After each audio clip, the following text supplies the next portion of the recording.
right, what's going on, you guys? Nick here with Nick Strength and Power. I've got a couple of interesting stories for you guys today. The first story that I've got for you guys today, as we are, I guess we're 2.5 weeks out now, a little bit under that, from the 2025 Pittsburgh Pro, which is May 10th through the 11th. We've got a new update from GoodVito. He's actually in town. Well, he's in the States, training with Derek Lunsford and also Ramon Dino. The one common thread between the three of them, obviously being their coach, they all share the same coach, Krizo. So I thought this was kind of noteworthy in the sense that he's finishing out his prep in the States, which I'm sure is going to be advantageous to him, but it also confirms that he is doing the Pittsburgh show. Because I know that he's had some visa issues in the past.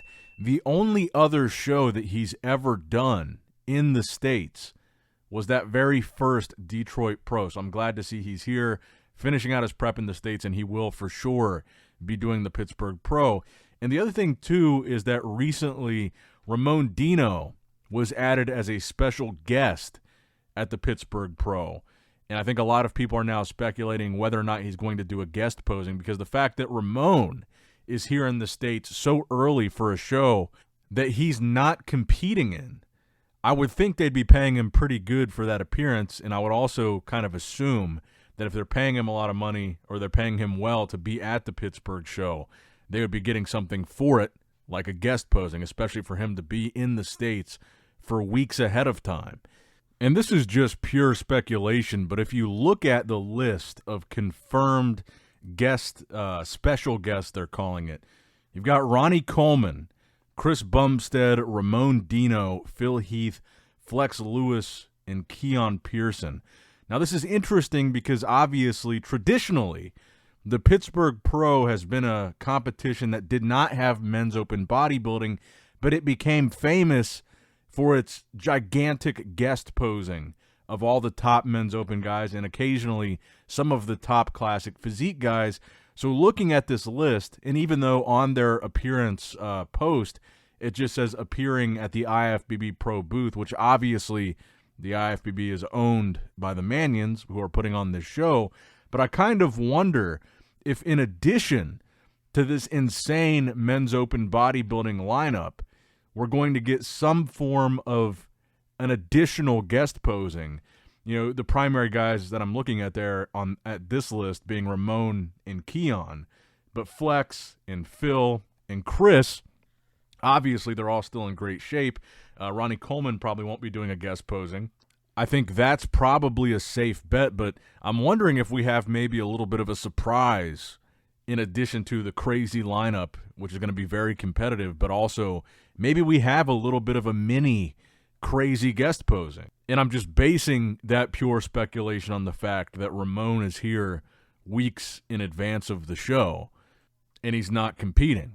Because typically with a guy like Ramon, or really a lot of the international guys, if they're doing something in the States and they're here weeks in advance, it's usually a show they're competing in, like the Olympia. So let me know what you guys think in the comments below. Do you think we're going to get like a mini crazy guest posing, even though that's not been something that's advertised yet?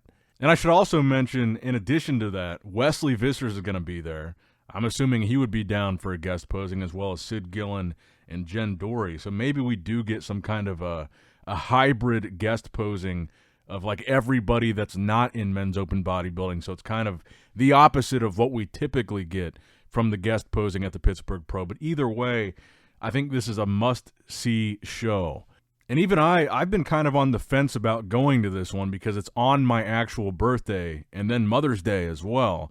But I'm looking at hotel rooms tonight because they haven't confirmed for sure that they're going to have a live stream. I'm assuming they will. But I can't miss seeing this show. So I'm actually looking at the hotels there in Pittsburgh tonight, even though it's on my actual birthday and Mother's Day weekend. But on to the next story. So the next story that I've got for you guys today, the Olympia president did an interview with Beyond the Stage TV, and he said a lot of interesting things. I highly recommend you guys check out the full interview. Beyond the Stage does a great job with their coverage of every division. They cover kind of all of it. But he said one thing I wanted to address in this video, which I think is an interesting topic for discussion. He talks about the goal of having the Olympia in a stadium one day. And this is something I've touched on before that Dan has also talked about in the past, is like wanting to follow in the footsteps of like a WWE or a UFC. Here's the clip. And to be able to put on an Olympia in a stadium would be the ultimate badge of honor for those of us who love bodybuilding, to be able to say to the world, you know what? It's not just wrestling. It's not just the UFC. We can do this too. And people will show up. And I believe that will happen. It might not be ready today or next year, but it's going to happen where we are going to sell out a stadium. Now, I disagree with this. I personally think this is a terrible idea, and I'll tell you why. I think this is comparable to something like comedy. I'm sure a lot of you guys probably follow all the some of the comedy podcasts at least, and an example that sticks out to me that is kind of a parallel to this is Kill Tony. Kill Tony does really well in a more intimate setting, and when you guys watch the bigger shows, the pay-per-views that they do in the stadiums, it feels very off. With the bigger crowd, it's harder to control the crowd. They're constantly booing. It's not the same like intimate experience as the Kill Tony in a small comedy club. When they do a big arena, it just kind of, the whole thing feels thrown off. And that could apply to comedy in general. Comedy is just not as intimate when it's in a big stadium. You don't have the same effect as you do in a more intimate club. And bodybuilding, I think, is more like comedy in the sense that it needs to be in a more intimate setting. It can be thousands of seats, but not hundreds of thousands or tens of thousands of seats. And I'll tell you why. I've said this before, but if you're attending a bodybuilding show and you're sitting in a seat that's like a bleacher seat, or you're all the way in the back, to me, there's almost no point in going unless you're in the dead center in a floor seat, like in the first maybe 20, 30 rows. And really the best seats are like the first 5 rows that are a lot better than everybody else. Realistically, if you're attending a bodybuilding show in person and you're sitting in the bleachers or you're sitting in the back, the truth is you're watching that show on the projector screen. Seeing the bodybuilder in person, you're really not seeing their physique at all, except for on the screen. And at that point, you might as well just watch the live stream instead of going in person. You'd have a better view even of the screen. And we're talking about bodybuilding shows as they are now, where the biggest venue is less than 10,000 seats. Probably most bodybuilding shows are less than just a couple thousand seats. Most of them are probably held in theaters that are 2,000 or less, some maybe 1,000 or less. And even at those shows, if you're sitting in the back or you're sitting in the rafters, the bleacher seats, you might as well not even go and just watch the stream, because your view is just not going to be great. And it's different than the UFC or WWE, because at those shows, there's action, there's a fight, there's like something physically happening on the stage, and you're participating in the audience to an extent that you're not at a bodybuilding show, you know, with the chants, with the cheers, with the signs. The truth of the matter is that bodybuilding is not on the level when it comes to excitement. Not even close, frankly, as something like the UFC or the WWE. So you're not going to have that if bodybuilding is held in a stadium. I think bodybuilding is meant for a more intimate setting, because what you're looking at, conditioning and detail, and you want to see the physique up close. That's what you're forming your opinion on. That's what the judges are judging. And when that's not in an intimate setting and your view is obstructed, you're really far back, you're basically watching on a screen, it's just not the same experience. Like bodybuilding, people have this debate all the time about, can bodybuilding go mainstream? How do we grow bodybuilding?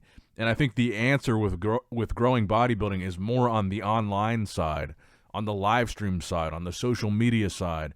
Growing it in person, and I understand why they would say something like this, like the Olympia is a business, and you think about ways to grow your business. How can we make more money? How can we expand? And one of the obvious ways is a bigger venue selling more tickets. That's like immediate ROI. That's immediate profit, selling more tickets, bigger venue. And I think that is one of those things that's a better move for the business than it is for the fans. The fan experience, if you were to have the Mr. Olympia, let's say, in a football arena, you're talking about, on average, 70,000 people are in that stadium. 70,000. And for comparison, let's say the Arnold Classic, for example, which is held in the Greater Columbus Convention Center, the Grand Battelle Ballroom, that has a maximum capacity at the Arnold in person of 5,411 seats. So a fraction of the size of a football stadium, and that's about as big as a bodybuilding show gets. And I'm there every year in person, and I'm telling you guys, if you're sitting in the back or you're sitting on the upper levels at the Arnold, you're 100% watching that show on the screen, and you might be better off just buying the live stream compared to the price of a ticket.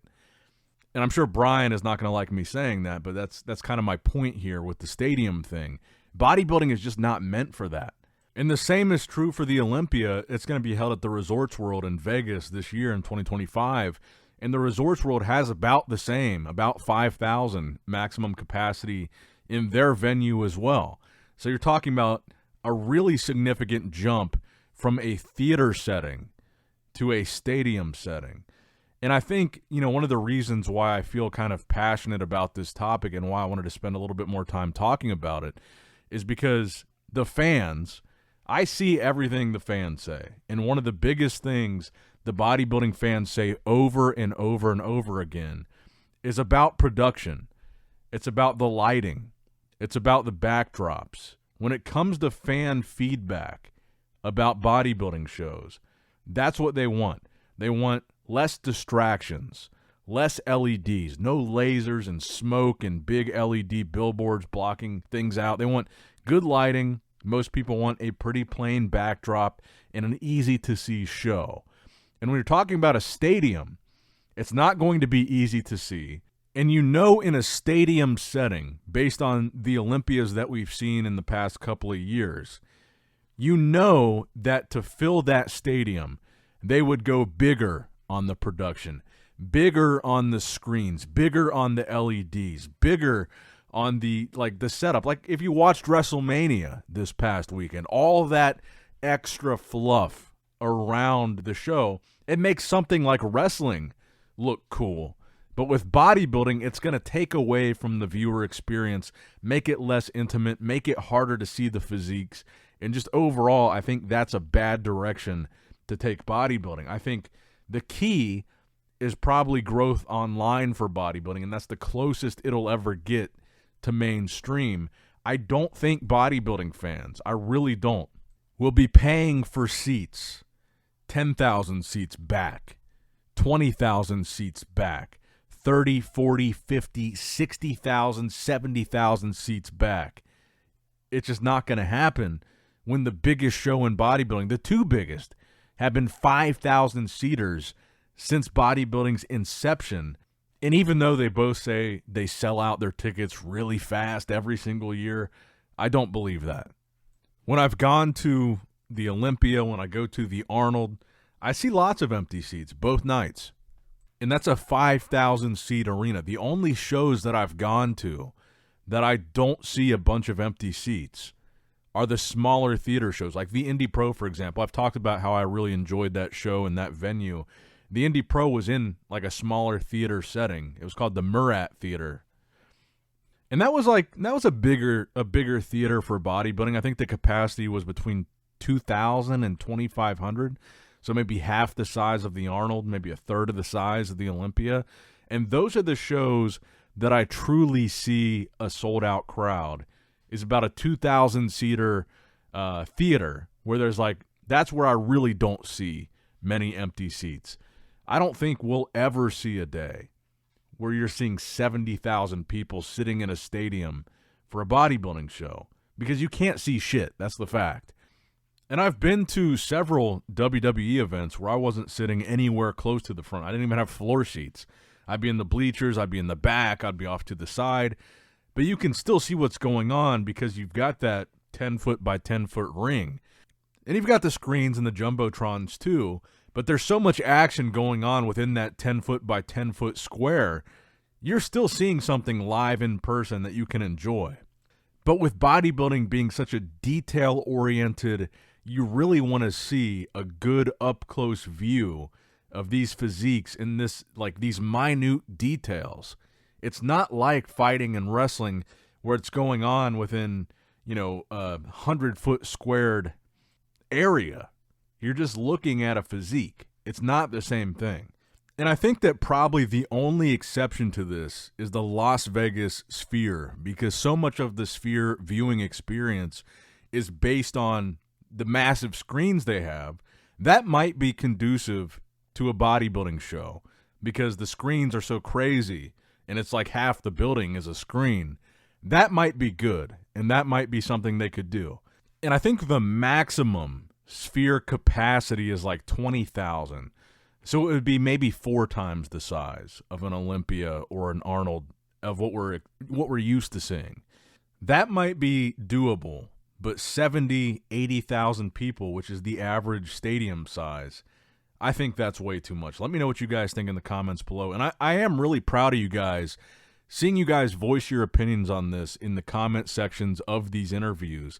Because I think the fan feedback is very important. And this is one of the reasons why I think the Detroit Pro Fouad show resonated so much with the fans, is because Fouad, I know a lot of people don't like him, a lot of people do, but he listened to the fans and he said, okay, you guys want a plain black backdrop? You got it. You guys want good lighting? You got it. You guys want a free live stream on YouTube? You got it. And I think that's why that resonated so much with people, is because he listened to, whereas it seems the bigger shows like the Olympia are going kind of in the opposite direction of what the fans are really saying. And I'm not going to lie, Fouad inspired me I kind of want to do a show like Fouad did. It can be a smaller theater, but it can be broadcast on YouTube for free.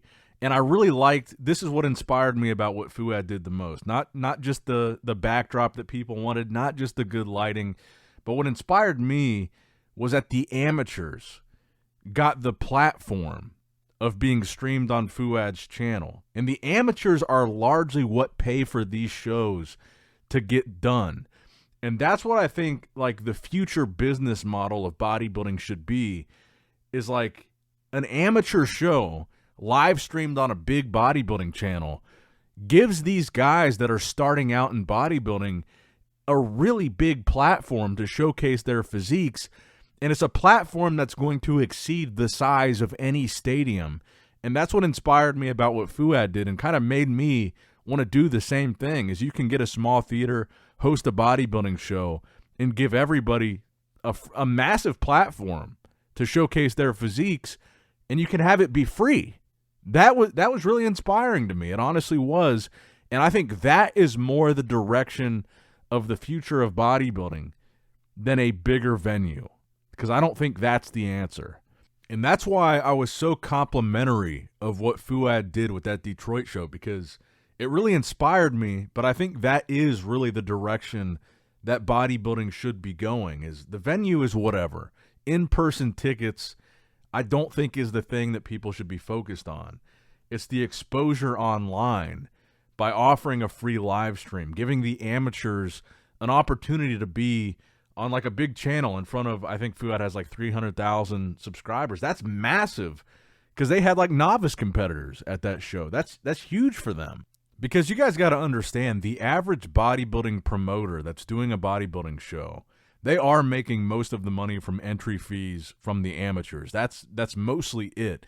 If you think about all the overhead, renting out the venue, having a staff that's going to expedite the show, and just from top to bottom do everything. If you got a live stream, you got to hire a media company. You've got to have an expediter for the stage. You've got to have an MC. You've got to have people checking tickets. You've got to have people setting up the lighting. It's not like a super lucrative endeavor as far as the physical aspect of having a bodybuilding show in a stadium. And I think with somebody like Fouad, it's more about giving back to bodybuilding than it is about making money. And I think that is where you're going to see bodybuilding thrive. And that's what makes me want to have my own maybe NPC or IFBB show that's just the whole thing is streamed on the channel for free. And you got to pay not only all those overhead fees, but you got to pay the sanction fee for the IFBB. You got to pay out prize money to all the pros. Some of these shows do pay, like for travel. International people coming to the show, they cover their travel, they cover their hotel, they cover their food. And that's not typical, but I think that is what bodybuilding should be at its heart, is more for the fans and less for money. But anyway, this part of the video is going a little bit too long. Let me know what you guys think in the comments down below. What do you think is the future of bodybuilding? What do you think about a stadium setting? What is bodybuilding growing? Like, what does that mean to you? What does bodybuilding going mainstream to you? I've said this before. I don't think bodybuilding is going to go mainstream. It's not going to ever get mainstream sponsors because of the elephant in the room, which is steroids. It's not going to get Under Armour or Nike or like these big companies that sponsor sports because of the obvious thing. And you know, be that as it may, whether the fans care or not, the sponsors do. I don't think a stadium setting is going to sell tickets. I think my personal opinion is the growth of bodybuilding is going to be forced in the online space. I think that's where bodybuilding will grow the most. And I think it'll be through free streams like the Arnold did, like the Detroit Pro did, that are covered by sponsors. Even though they're not these massive sponsors, they're big enough to cover the show. And a free stream satisfies the demand that there is for the show. There's a lot of bodybuilding fans that want a free stream. There's not a lot of bodybuilding fans that'll pay to be in a stadium, and there's not even that many bodybuilding fans that will pay $50, $60, $70, $80, $100 for a stream. But I think free streams covered by sponsors, that is, to me, that seems like the future of bodybuilding, is as big of an online audience as you can possibly give that competition to for free. That's the future of it to me. Now, next up in the news, Michael Krizo has confirmed that he is doing the 2025 New York Pro a week after the Pittsburgh Pro. Now, this is something we haven't talked about as much, but I think it is worth talking about, is with the distance between Pittsburgh and New York being so short, and the winner for Pittsburgh, at least at this point on paper, seeming pretty obviously to be Derek Lunsford, who's already qualified for the 2025 Mr. Olympia. He just won the Arnold Classic. With that being said, almost everybody competing in Pittsburgh, with the exception of a few, still need to qualify for the 2025 Mr. Olympia.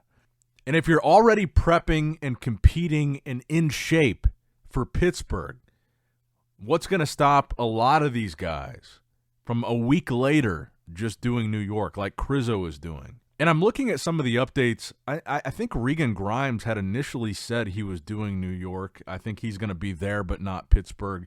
I was looking at some of the updates from Blessing. I don't know what show he's going to do. Maybe he does Pittsburgh, but I think that the Pittsburgh Pro lineup could not only be like a second, like a rematch of the Pittsburgh show, but I think you might have even more guys do the New York show.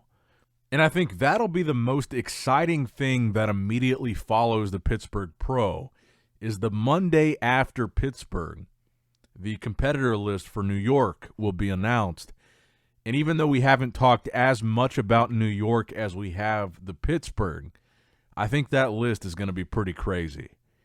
Because if you look at the Olympia qualified competitor list for open bodybuilding, you only have 11 guys right now. There's a lot of guys that are not on this list. You've only got Brett, Sampson, Hottie, Derek, Raphael, Martin Fitzwater, Akeem Williams, Brandon Curry, William Bonac, GoodVito, and Andrew Jack. Think about how many bodybuilders have not qualified yet for the Olympia. In the New York Pro and the Pittsburgh Pro as well, we still don't even have the official full lineup for Pittsburgh. That could be bigger than we even already know that it is. And so if we're 2.5 weeks out from Pittsburgh, in a week and a half, we'll have that full lineup. And I think there might be a couple names on that lineup that still surprise us, even knowing who's already doing it.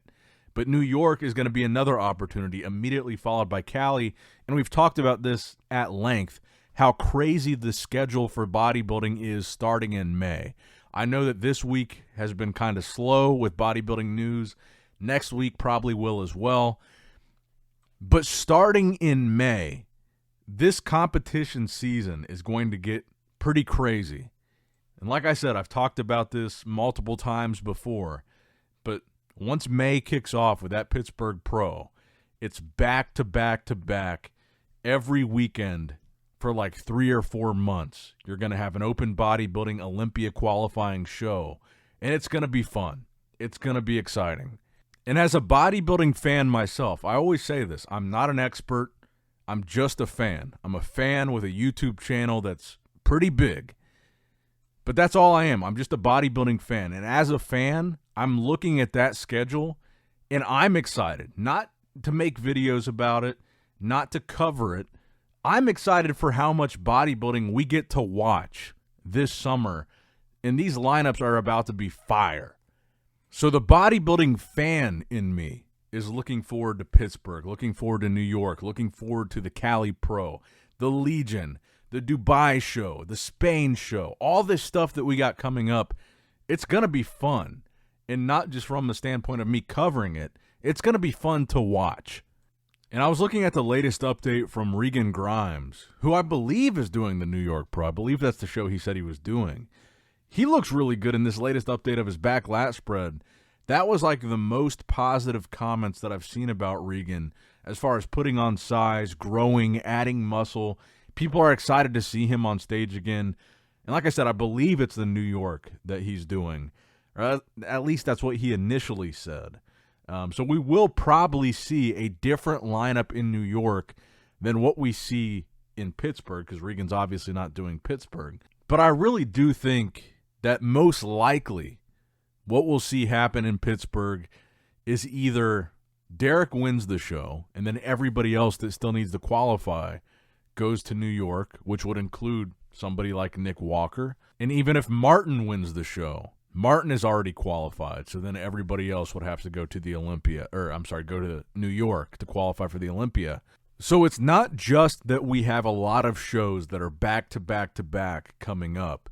It's also that I think the lineups are going to be really competitive, and you're going to see a lot of top guys competing, especially in May.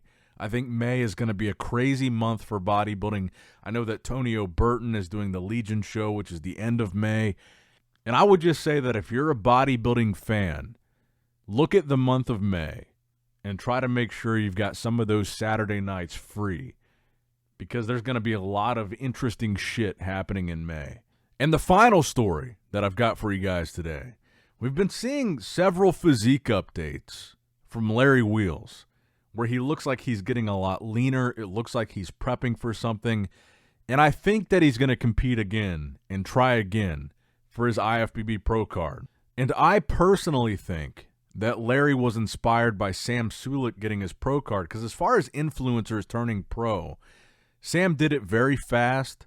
I would say he did it relatively easily. I think Sam deserved it, but I think Larry saw that. And Larry has attempted it before. His first bodybuilding show was in 2018.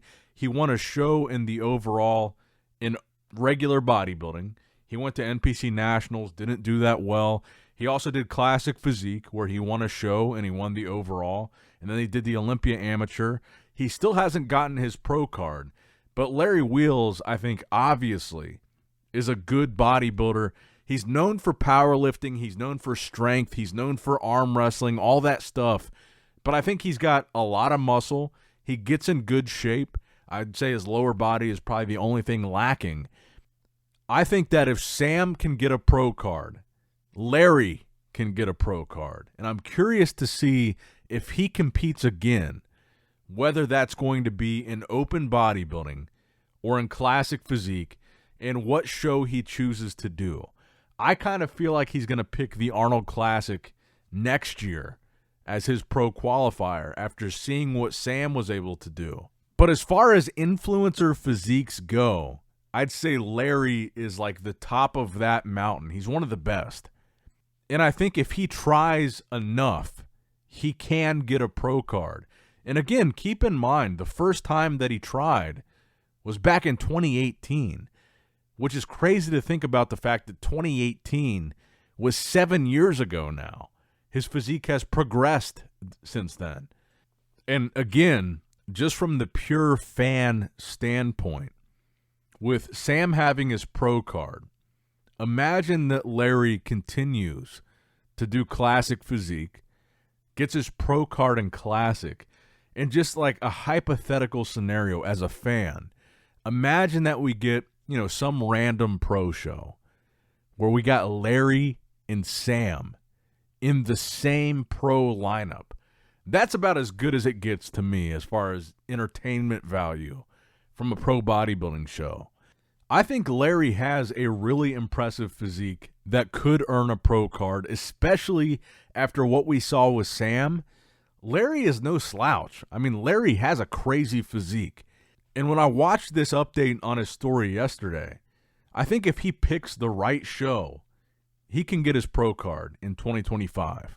But let me know what you guys think in the comments down below. I just realized this video is over 30 minutes long, so I've been ranting way too long, but I hope you guys enjoyed it. If you made it to this point in the video, make sure you leave a like on the video.